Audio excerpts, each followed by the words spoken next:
Para mí es un privilegio estar acá. Estoy rodeada de dos de los decanos de mi época. El doctor Zafra y uno que me alcahueteaba muchas cosas, que es el padre Luis Fernando Álvarez. Me iba muy bien, pero hacíamos travesuras políticas y nos dejaba. Era también la época en que el poder político estaba muy unido al narcotráfico y también teníamos que pronunciarnos desde la universidad. Al maestro de maestros sin dudas, que es el doctor Bernardo Gaitán. Estaba ahorita hablando con Álvaro Mota y le decía, a ti también te tocó en la clase del doctor Gaitán durante 6 meses pensar si era el acto típico jurídico y culpable o típicamente antijurídico y culpable. Me dijo, me tocó durante 6 meses pensar cómo era eso. Y a otras personas que a lo largo de mi vida me han permitido un debate importante sobre temas jurídicos del país, como el doctor Yepes. No me tocó en el aula de clase, pero me tocó el resto de la vida, hasta nuestros días. Así que, doctor Yepes, muchísimas gracias. Cuando usted me hizo la invitación de hacer parte de este seminario, en este panel, denominado La Constitución de 1991, la reingeniería de la democracia, la primera idea que a mí se me vino a la cabeza fue esa transición que buscaba la Constitución de 1991, de pasar de una democracia absolutamente representativa, si se quisiera, a una democracia participativa con unos mecanismos claros, expuestos en el artículo 103 de la Constitución, como el plebiscito, el referendo, el cabildo abierto, la consulta popular, la iniciativa legislativa y la revocatoria del mandato. Esa fue mi primera idea. Y preguntarnos si después de la Constitución de 1991 realmente en Colombia tenemos entonces una democracia más participativa, un ciudadano que realmente se siente dueño de sus derechos políticos, pero al mismo tiempo es consciente de cuáles son sus deberes como ciudadano. Hemos profundizado nuestra democracia a través de esos mecanismos que nos daba, esas herramientas que nos daba la Constitución de 1991 y por supuesto en este momento, si viene alguien del gobierno, ¿cómo no va a explicar de qué se trata un plebiscito que vamos a estrenar después de 25 años de ser aprobada la Constitución de 1991 para aprobar o desaprobar nada más y nada menos que la negociación que daría por concluido el conflicto armado en Colombia? Es decir, el inicio en Colombia de la paz y de ese derecho a la paz que consagra la Constitución. Sin embargo, 25 años después y a punto de estrenar el plebiscito como mecanismo de participación democrática, considero que lo que vale la pena es repensar la democracia.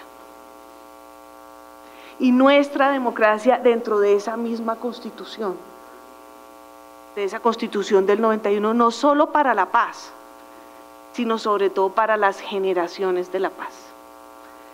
¿Por qué digo esto? Porque la Constitución ha cumplido con un propósito, creo yo, que es garantizar la democracia formal. Alguien lo ponía de manera muy simple en unas elecciones en Colombia y decía, la democracia son reglas ciertas para resultados inciertos. Y esto finalmente ha sucedido en Colombia.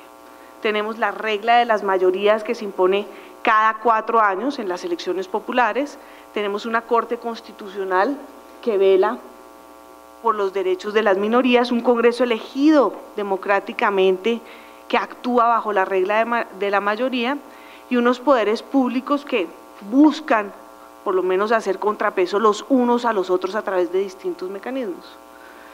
Pero esa democracia formal, esa, nos está garantizando los valores sobre los cuales está cimentada una democracia real o material. La democracia finalmente es un sistema de valores y valores como la dignidad de la persona, la libertad, la igualdad es lo que nos tenemos que cuestionar hoy, si realmente los está garantizando la democracia. O dicho de otra manera, esa democracia formal que tenemos hoy con las descripciones que he señalado y con la institucionalidad del siglo XXI en Colombia, realmente como individuos, como seres humanos nos garantiza la libertad, nos garantiza la igualdad, nos garantiza la dignidad. Y yo creo que en ese sentido hay una fragilidad en la democracia colombiana, porque la esencia de la democracia y sus valores no están siendo realmente garantizados. Por lo tanto, la democracia formal, aunque es necesaria, es insuficiente para la realización de esos elementos axiológicos que son fundamentales en una democracia moderna, en una democracia del siglo XXI. Y la Constitución del 91 ha producido cambios profundos a nivel de democracia formal, sin duda alguna, pero es hora que pasemos a otra fase como sociedad, una donde se garantice la democracia material, o como lo citaba el doctor Bernardo Gaitán Maecha, al doctor Alberto Lleras, la democracia se defiende practicándola. Y esa es la invitación a esa reflexión, cómo practicamos la democracia en Colombia. El preámbulo de la Constitución lo conocemos todo, pero quiero hacer referencia a esta parte en donde dice: invocando la protección de Dios y con el fin de fortalecer la unidad de la nación y asegurar a sus integrantes la vida, la convivencia, el trabajo, la justicia, la igualdad, el conocimiento, la libertad y la paz. Es decir, desde el preámbulo de la Constitución, lo que busca establecer, y es muy clara nuestra Constitución, estableciendo al individuo como el centro de la democracia, al individuo, al ser humano, con esos derechos, y esperando que la democracia a través de la Constitución logre garantizarlos. Así que, por ejemplo, la democracia se debería traducir en una serie de decisiones fundamentadas en la libertad del ser humano. Es decir, cada decisión que tome un ser humano en la democracia, en nuestra democracia, en la democracia colombiana, debería estar basada en la libertad como individuo. ¿Sucede esto en Colombia? ¿Cada uno de ustedes siente que cuando toma decisiones las toma en ejercicio de la libertad? Y les puedo asegurar que ni siquiera en el plano de la democracia formal eso ocurre. Y por eso hoy en Colombia seguimos hablando de compra de votos, violando un derecho político fundamental, el derecho a elegir. Una persona cuyo voto ha sido comprado ejerce el derecho político con libertad. No lo hace. Tampoco cuando le ponen un arma a la cabeza, que ha sido parte de la historia colombiana. Tampoco cuando lo desplazan del territorio. Y mucho menos cuando pertenece a una determinada maquinaria política. Es decir, ni siquiera en el ejercicio de los derechos que hacen parte de la democracia formal actuamos con libertad. Y pues tampoco es menos cierto que el plan de vida, el futuro de un niño, de un joven en Colombia, no lo decide él en el pleno ejercicio de la libertad, sino que lo decide la suerte. ¿Cuál suerte? El lugar donde nace. Si nace en un hogar pobre, tiene un futuro. Si nace en un hogar rico, tiene otro futuro. Entonces, ¿cuál es la libertad de nuestra democracia? ¿Cuál es? Y por lo tanto, lo que una Colombia democrática debe cumplir en este momento como promesa de esa Constitución de 1991 es nada más y nada menos que el preámbulo de la Constitución, que lo que visiona realmente es una democracia material. Y en ese sentido lo que deberíamos tener en Colombia es un catálogo de oportunidades, que en realidad lo que deben ofrecer, o lo que debe ofrecer ese catálogo de oportunidades es la igualdad en las posibilidades de libertad, para que a través del ejercicio de la libertad en ese catálogo podamos ser diferentes. Hay quienes han señalado que, y hay toda esa discusión en la teoría política, si libertad e igualdad pueden hacer parte de una democracia. Entonces hay quienes señalan que la libertad sin límites se convierte en libertinaje, pero que una igualdad formal nos puede llevar a los colectivismos del siglo pasado, en donde el individuo prácticamente perdía su libertad y su esencia por una igualdad formal. Sin embargo, una democracia tiene una manera muy clara de integrar esa libertad con esa igualdad, y es a través de la igualdad en las posibilidades de libertad. Es decir, en el marco de una democracia real, en el marco de una democracia material, en el marco de una democracia efectiva, la institucionalidad debe dejar de ser formal para pasar a ser una institucionalidad material que garantiza de verdad los derechos de las personas, entregada a esa institucionalidad a crear oportunidades. Y la institucionalidad que tenemos, ya lo decía el doctor Carrillo, pues me va definiendo la democracia. Cada persona, lo que debe definir una democracia es que cada persona sea un individuo igual a los demás, pero en donde cada individuo tenga la posibilidad, después de ejercer el ejercicio de la libertad, de ser diferente a los demás. Igual a los demás, ¿por qué? Porque tiene la posibilidad de ejercer su libertad frente a un catálogo de oportunidades que le brinda la democracia. Pero es una persona diferente a los demás, ¿por qué? Porque el plan de vida de cada uno de nosotros en una sociedad democrática es completamente distinto. Y por lo tanto los resultados en una sociedad democrática no pueden ser iguales. Y cuando hablo de un catálogo de oportunidades, no hablo de unas oportunidades entendidas como caridad. A veces la gente que hace política piensa que hace cosas por caridad. No, oportunidades entendidas como un sinónimo de libertad. Es decir, la libertad es la que al mismo tiempo nos permite ser iguales y diferentes, garantizando entonces el pluralismo democrático. La desigualdad, desde mi punto de vista, es un concepto que atenta contra la democracia, pero la diferencia, cuando es expresión de la libertad, es completamente democrática. Entonces, en ese sentido, me atrevo a decir que nosotros estamos en un momento en que debemos perfeccionar nuestra democracia, porque una sociedad desigual en su punto de partida, que es lo que nos está pasando en Colombia, no puede ser una sociedad democrática. Dentro de nuestra sociedad, también lo mencionaba Fernando, se han creado factores artificiales y endémicos que afectan la realización de la igualdad y la libertad. Las élites gobiernan y hacen reformas políticas a su conveniencia. ¿Cuántas reformas no ha tenido el sistema como se debe elegir en Colombia? ¿Para qué? Para que los mismos queden allá. Y hacen toda una argumentación de cómo es que vamos a fortalecer los partidos políticos, cerrando de alguna manera la democracia.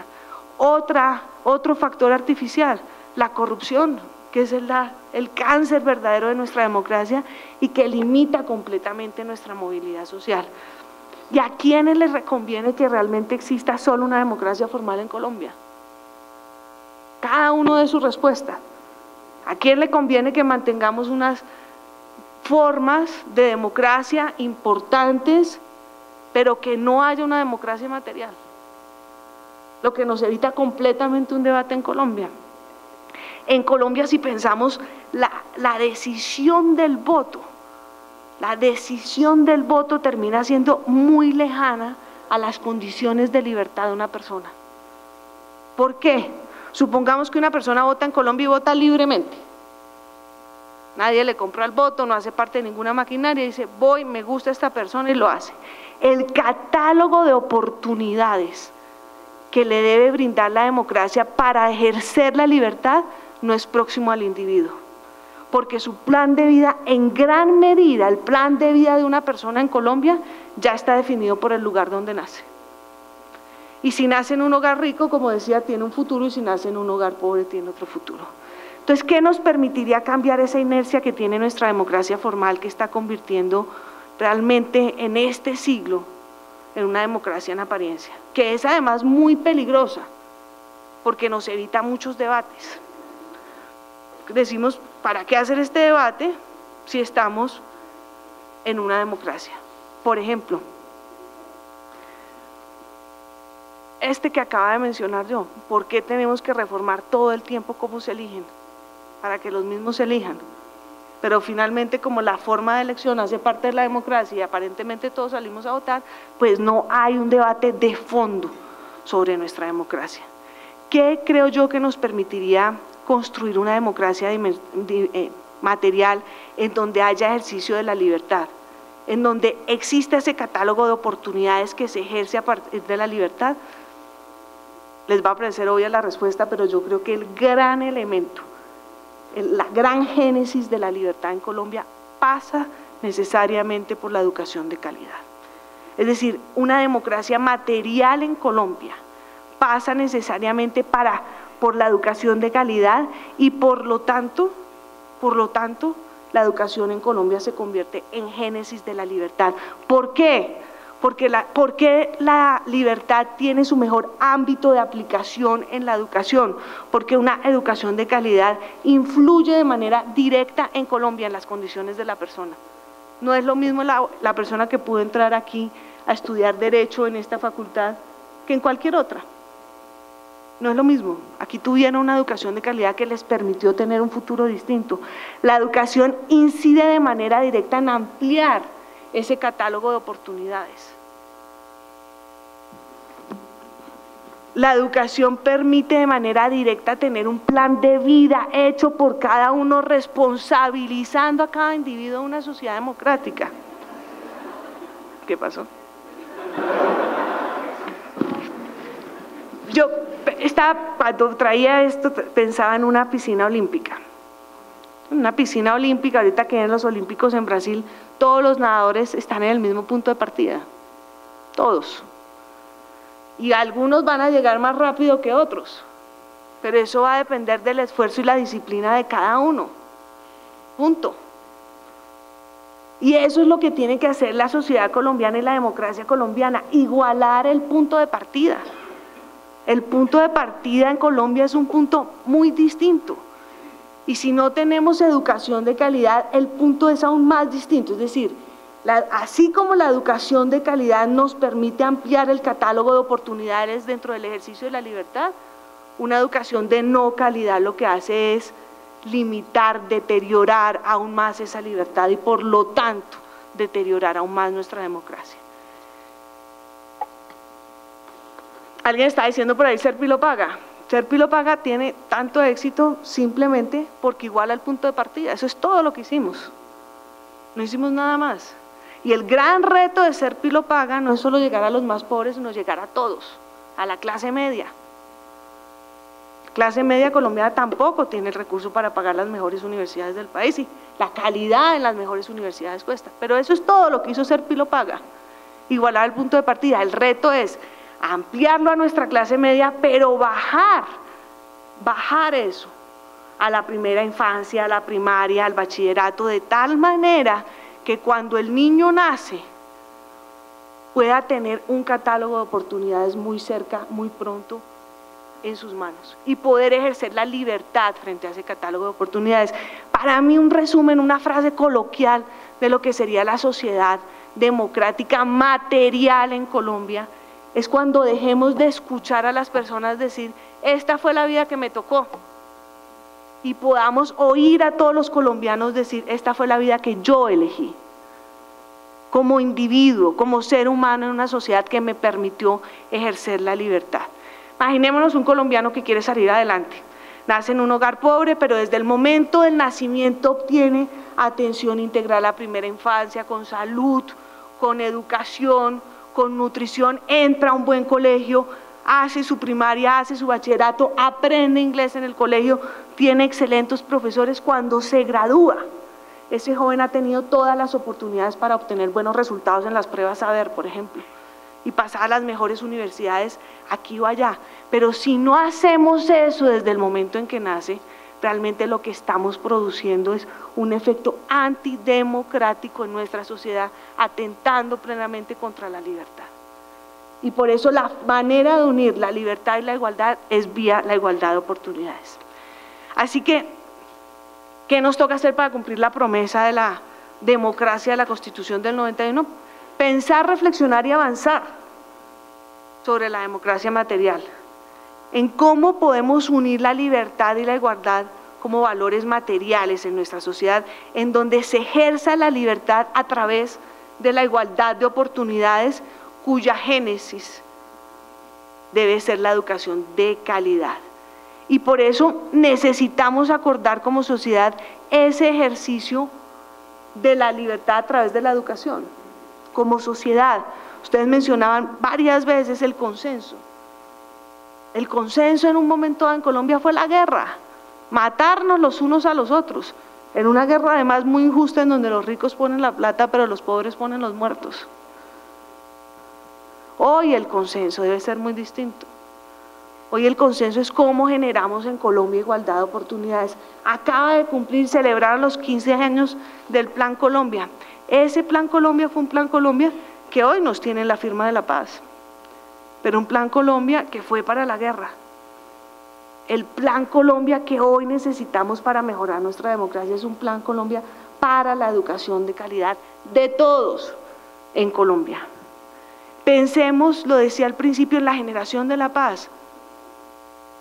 La firma del conflicto se va a dar y seguramente tendremos aquí todo el debate sobre el plebiscito y demás, pero pensemos en los niños que en este momento están naciendo y les va a tocar vivir en una Colombia ya sin conflicto.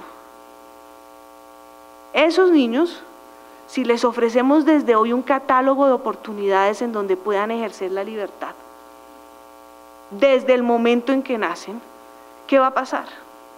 Que el día de mañana, 20 años después o 25 años después, cuando estemos celebrando los 50 años de la Constitución del 91, si ese catálogo de oportunidades se lo ofrecemos desde que es niño en una sociedad democrática, pues no vamos a tener que estar repartiéndole al adulto subsidios, ni vivienda, ni alimentación, como si fuera una caridad, sino que realmente ese niño, ese joven, va a poder ejercer su libertad y va a hacerse responsable en una sociedad democrática de su plan de vida. Y eso va a hacer toda la diferencia en nuestra sociedad.